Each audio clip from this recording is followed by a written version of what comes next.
नमस्कार, मैं promotion success education में पुनः आपका स्वागत करता हूं। आज का वीडियो जो होगा इतिहास से संबंधित जो है, इतिहास के बारे में जानेंगे और ये हड़प्पा सभ्यता का पार्ट 2 है ना। पार्ट 1 बहुत ही इंटरेस्टिंग है, वहां खोज है हड़प्पा सभ्यता क्या होता है, हड़प्पा सभ्यता जो है कहां से प्रारंभ हुआ था और कौन कौन सा जगह पर कौन सा वर्ष में कौन सा ईस्वी में खोजा हुआ था, सारा का सारा विस्तारित इस वीडियो में आपको जो मिलेगा।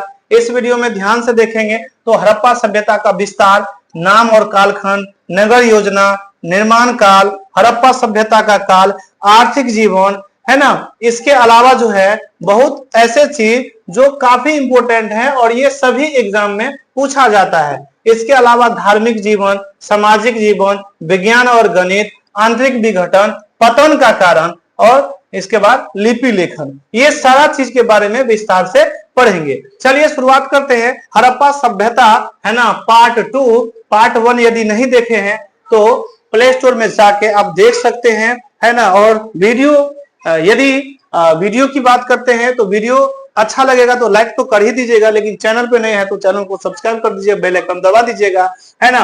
और प्ले स्टोर पे मोबाइल के एप्लीकेशन प्ले स्टोर पे जाइए, एप्लीकेशन इंस्टॉल कीजिए सक्सेस एजुकेशन, है ना, और तैयारी को और भी पक्का कीजिए। चलिए शुरुआत करते हैं। हड़प्पा सभ्यता पार्ट 2 जो कि काफी इंपोर्टेंट है ना।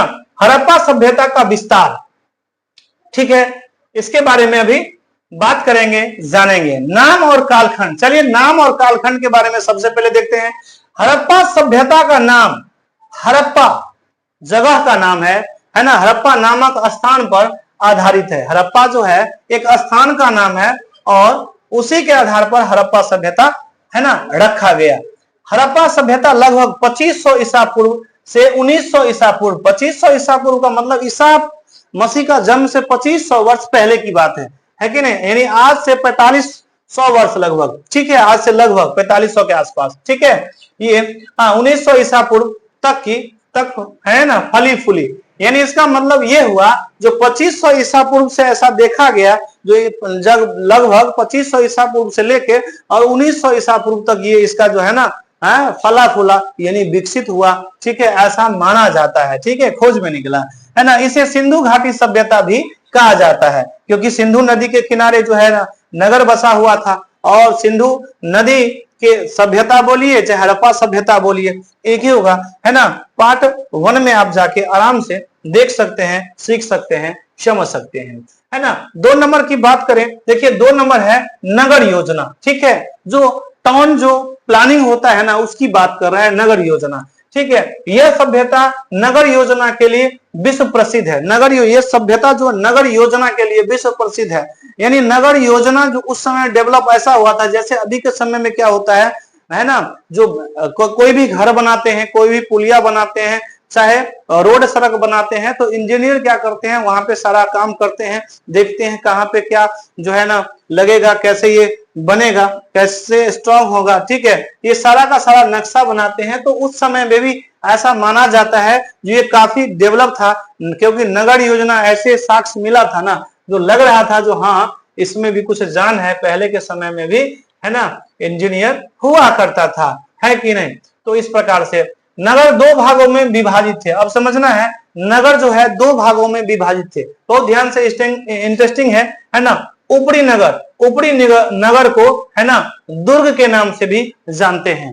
ऊंचे स्थान पर होता है, ये ऊपरी का मतलब होता है ऊंचे स्थान पर। दुर्ग क्या है, ऊपरी नगर क्या है, तो ये जो नगर जो बसा हुआ था ना ऊंचे स्थान पर है और प्रशासनिक और धार्मिक कार्यों के लिए, यानी ये नगर जो है ये ऊंचे स्थान यानी जो सबसे ऊपर वाला हिस्सा है ना वहां पे बसा हुआ था ये नगर। और प्रशासनिक, जैसे कि जानते हैं जो कोई पहले राजा महाराजा का भी शासन चलता था तो पहले के समय में कोई आक्रमण करेगा तो सबसे ऊपर रहेगा तभी ना, तो इसी कारण से प्रशासनिक के दृष्टिकोण से है ना ये उसको सुरक्षा के दृष्टिकोण से ये ऊपर वाले भाग में प्रशासन रहता था, प्रशासनिक विभाग रहता था और धार्मिक कार्य हेतु भी है ना हवन वगैरह सब कुछ होता था।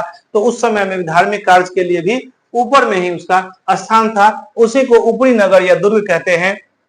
निचली नगर है ना, जिसे लोअर टाउन कहते हैं। तो आम जनता का निवास था, वहां आम जनता निवास करते थे, रहते थे, है ना। अब देखिए सड़कों की योजना जो है ना ग्रिड प्रणाली पर आधारित है, ग्रिड प्रणाली है ना पर आधारित था, बिल्कुल। और जितना भी क्या है, जितना भी परियोजना था या कोई भी चीज था ना, तो जैसे साक्ष्य मिला, चाहे ईंट का हो, चाहे मनके का हो, चाहे मोरे का, कोई भी चीज का जैसे साक्ष्य मिला था ना हड़प्पा सभ्यता में, उसी के आधार पे धीरे धीरे जो है ना अभी डेवलप में, अभी शुरू से लेके अभी तक डेवलप चल रहा है, विकास हो रहा है। उसी के आधार पर जैसे ईंट का निर्माण हुआ तो उसी के आधार पर ही है ना सारा चीज लिया गया। तो पहले है ना 4500 वर्ष पहले वाला सारा चीज जब मिला हुआ था, है कि नहीं।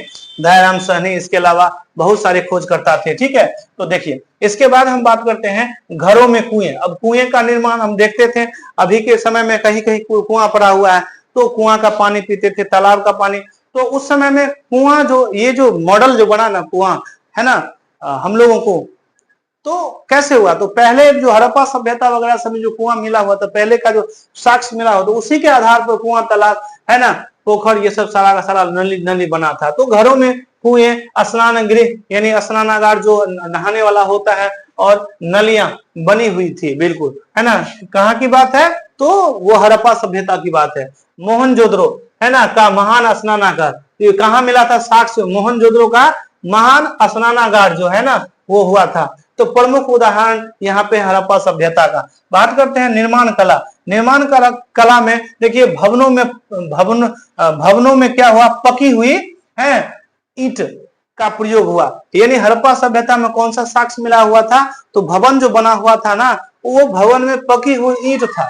और उस जब मिला तो पता ही नहीं था जो ईंट है या क्या है कि नहीं। तो धीरे धीरे विकसित हुआ। और देखिए इतना जल्दी विकसित हुआ, अभी कितना साल हुआ ही जब खोज हुआ, तो धीरे धीरे इतना विकसित हुआ मानिए। तो उस समय में भी मिला हुआ था, जिस समय में हम लोग का ईंट नहीं था, हड़प्पा सभ्यता में ही मिला था।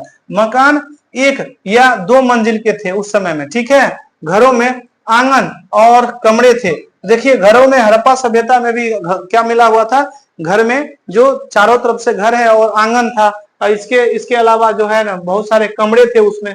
तो ये सारा का सारा इसी के आधार पे हम लोग का जो जीवन जो है ना उसी आधार पे है ना। अभी भी देखते हैं जो आंगन बनाते हैं, चारों ओर घर बनाते हैं, रूम बनाते हैं, और पका हुआ जो ईंटा है तो बनाते हैं। तो ये सारा का सारा वही मॉडल है ना। उसी को देखकर क्या किया वैज्ञानिक, या जिसके पास ज्यादा बुद्धि था ना, वो धीरे धीरे डेवलप किया, और हम लोग अभी इतना है ना डेवलप हो गए।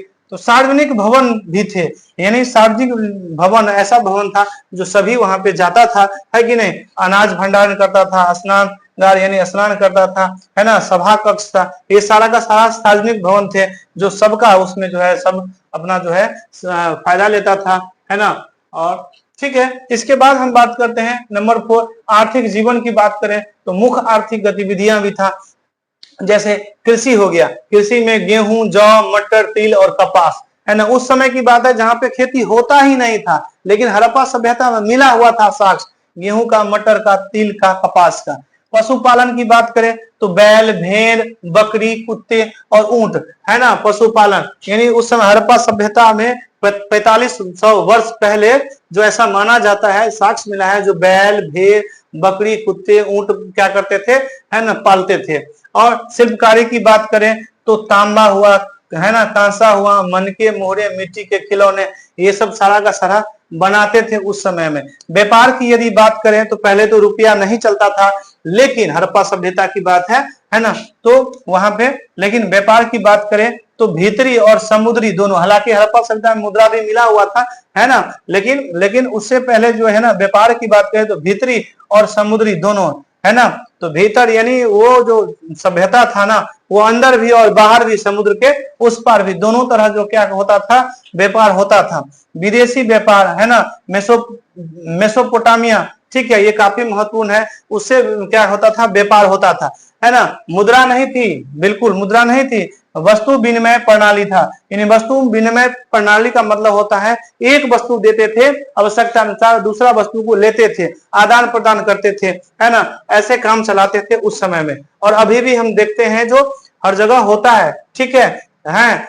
चलो चावल दो और ये गेहूं लो, तो ऐसा भी होता है कि ना। उस समय में रुपया पैसा नहीं था, लेकिन वस्तु का ही आदान प्रदान करके जीवन व्यतीत होता था, ठीक है। तो इसके बाद लिपि और लेखन की बात करें तो लिपि का मतलब क्या होता है, जैसे जो कोई स्क्रिप्ट लिखते हैं ना, तो किसी जैसे देवनागरी लिपि हुआ, तो अलग अलग लिपि है जो उस भाषा में लिखते हैं, है कि नहीं। लेखन का मतलब तो लिखा हुआ यानी लिखना। हड़प्पा लिपि चित्र लिपि था। हड़प्पा लिपि जो था ना उस समय में, तो चित्र जो अभी तक पढ़ नहीं पाया है ना, चित्र बना के, चित्र ही था और चित्र में ही लिखा हुआ था, उस समय में वो जानता था। लेकिन अभी तक क्या है वो, अब ये देखिए अब तक अपठनीय है, तो अभी तक पढ़ नहीं पाया है कोई भी क्या लिखा हुआ है, लेकिन चित्र जैसे वो लिखा हुआ था है उस लिपि में। तो लेखन दाएं से, लिखने का तरीका जो था ना वो बाएं से, अपने लोग क्या करते हैं बाएं से, चाहे हिंदी लिखते हैं चाहे इंग्लिश लिखते हैं, बाएं से दाएं ओर लिखते हैं, और यहाँ दाएं से बाएं ओर लिखा जाता था, ठीक है। तो ये चीज था। मुख्य सामग्री क्या था, तो सेल्स था यानी मोहर था, ठीक है, मोहरों था। तो इस प्रकार से हमारा जो उस समय का था हड़प्पा सभ्यता की बात है। इसके बाद यदि हम बात करते हैं तो धार्मिक जीवन, धार्मिक जीवन के बारे में बातचीत करेंगे। धार्मिक जीवन क्या होता है, देखिए देवताओं की मूर्तियां नहीं मिली पर संकेत जरूर मिला हुआ था, यानी कुछ ऐसा संकेत जरूर था जो मूर्ति कुछ न कुछ देवता का है ना होगा, लेकिन पूर्ण रूप से नहीं मिला हुआ था। प्राकृतिक पूजा होता तो नेचुरल जो वो पूजा पाठ होता है ना वो ऐसा मिला है ना। पशुपति यानी शिव का प्रारंभिक रूप होता है ना, तो वो चीज था। और प्रजनन शक्ति जो माता देवी था, पीपल पशु नाग पूजा ऐसा होता था, है ना। कोई मंदिर लेकिन नहीं मिला हुआ था, तो ध्यान रखना है, ठीक है। मंदिर नहीं मिला था लेकिन पूजा पाठ का संकेत इसलिए मिला हुआ था, ठीक है। इसके बाद हम साथ में बात करें तो सामाजिक जीवन की बात करें तो सामाजिक व्यवस्थित, समाज क्या था, सामाजिक जीवन जो है वो व्यवस्थित था, यानी वो पूरा जो है व्यवस्थित का मतलब हुआ सारा चीज जो है वस्तु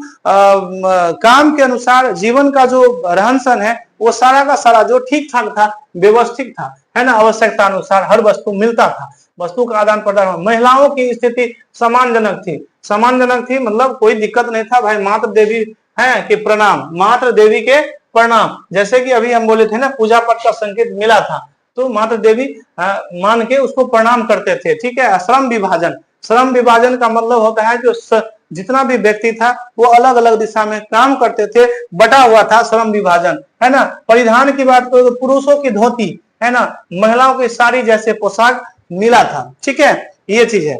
और इसके बाद यदि हम बात करें तो विज्ञान और गणित के लिए हम चलते हैं। विज्ञान और गणित, ठीक है, विज्ञान और गणित, नगर योजना और जल निकासी, उच्च इंजीनियरिंग का प्रमाण मिला था। जैसे कि बोले थे हड़प्पा सभ्यता जो है ना अपने आप में बहुत विकसित था, है ना। कुछ ऐसा हुआ होगा जिसके कारण से सारा का सारा जो है क्या हुआ, हालांकि उसका भी पतन भी है ना, जैसे बाढ़ का आना हो गया, है ना, आर्य समाज की का जो है आक्रमण होता है, बहुत सारा है कि नहीं। लेकिन इसके बाद कुछ और हुआ होगा जो पूरा का पूरा जो क्या हुआ, जो इधर से उधर हो गया पूरा, है ना, तभी जाके वो सारा समाप्त हो गया। यानी कहने का मतलब जो शंकर जी का तीसरा खुल गया। चलिए देखिए, मानक तौल नाप, ठीक है, उसका उपयोग, जल प्रबंधन, मानक तौल का नाप सारा का सारा पहले था, ऐसा माना जाता है। गणित और विज्ञान भी काफी उन्नत था, ठीक है, ये था, डेवलप था। तो मानक तौल नाप भी होता था। जल प्रबंधन की बात करें जैसे कुएं हो गया, तालाब हो गया, नालियां, सभी चीज था, है ना। कुएं जो है पानी को संचित करना, इकट्ठा करना, है ना, तालाब में, कुएं में, और नाली के द्वारा जो है ना, नाली बहुत अच्छा से बना हुआ था, विकसित था, है ना। तांबे और कांसे की बात करें तो इसका भी क्या उपकरण बनता था, ठीक है। और चलिए अब चलते हैं महत्वपूर्ण बात, पतन को देखते हैं। और पतन क्या है, पतन का मतलब होता है ना, उस चीज का सर्वनाश हो जाना, लोप हो जाना, समाप्त हो जाना, तो ये पतन होता है। पतन का कारण देख लेते हैं, और जैसे कि हम बताए भी हैं बाढ़ वगैरह सब है, तो बाढ़ जैसे हो गया जिसे फ्लूड्स कहते हैं, तो बाढ़ पतन का कारण ऐसा माना जाता है जो बाढ़ भी आया हुआ था। इसके अलावा जलवायु परिवर्तन के कारण, क्लाइमेट चेंज जिसे कहते हैं, वो भी होगा। और मेन जो है ना सिंधु नदी का मार्ग परिवर्तन, जैसे कि जानते हैं जो सिंधु जो है नगर सिंधु जो वो था ना, नदी था ना, घाटी था ना, वहां पे सिंधु ये सिंधु सभ्यता इसलिए रखा गया, वहां तो नगर निर्माण हुआ था ना, तो साइड में क्या होता है, सिंधु नदी के किनारे ही नगर बसा हुआ था। तो जैसे जैसे वो दिशा परिवर्तन हुआ, है कि नहीं, नदी का जो कटाव होता है पानी का, वो पूरा का पूरा ले डूबा वो, ठीक है, बर्बाद कर दिया। तो सिंधु नदी का मार्ग परिवर्तन भी, मार्ग मतलब रास्ता परिवर्तन भी आया। इसके बाद आर्य का आक्रमण तो है ही है, जो विवादास्पद है, यानी इसका मतलब ये पूर्ण रूप से इसका साक्ष्य नहीं मिला, लेकिन ऐसे माना जाता है जो आर्य का आक्रमण हुआ तभी जाके जो है ना हड़प्पा सभ्यता यानी सिंधु सभ्यता का क्या हो गया, पतन हो गया। तो ये चीज इस प्रकार से है। चलिए आंतरिक विघटन में थोड़ा इस पॉइंट को ले लेते हैं। आंतरिक विघटन क्या है भाई, जो पहले छूटा हुआ था, है ना।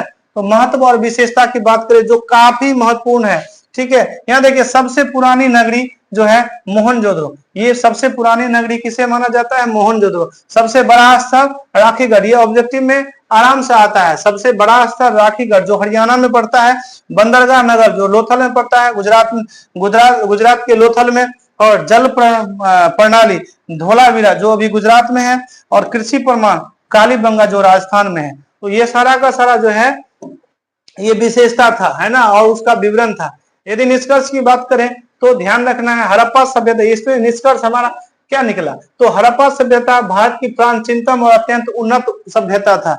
हड़प्पा सभ्यता क्या है, सबसे प्राचीन एवं पुराना और सबसे जो है उन्नत सभ्यता था, काफी विकसित था। इसके नगर, है ना, शिल्प, व्यापार एवं सामाजिक व्यवस्था आज भी विद्वानों के लिए अध्ययन का विषय बना हुआ है, यानी आज भी अध्ययन करते हैं विद्वानों ने, और वो जो अध्ययन करने के बाद उससे कुछ सीखते हैं, है ना, और अपने जीवन में अपने देश के लिए जो है ना अभी भी व्यवस्थित करते हैं। ये काफी, है ना, वो अध्ययन का विषय है और अध्ययन होता भी है। तो इस प्रकार से चलिए, तो ये हमारा हो गया, यहाँ तक हम करवा दिए हैं। वीडियो अच्छा लगा तो वीडियो लाइक कर दीजिए, और जो भी अपना प्रतिक्रिया है कमेंट सेक्शन में लिखिए। चलिए, तो और बाद बाकी चैनल पे नए हैं तो चैनल को सब्सक्राइब कर दीजिए, बेल आइकन को दबा दीजिए ताकि सभी वीडियो आप तक पहुंचे। आप प्ले स्टोर में जाके सक्सेस एजुकेशन को भी इंस्टॉल कर सकते हैं और तैयारी को पक्का कर सकते हैं। थैंक यू, धन्यवाद।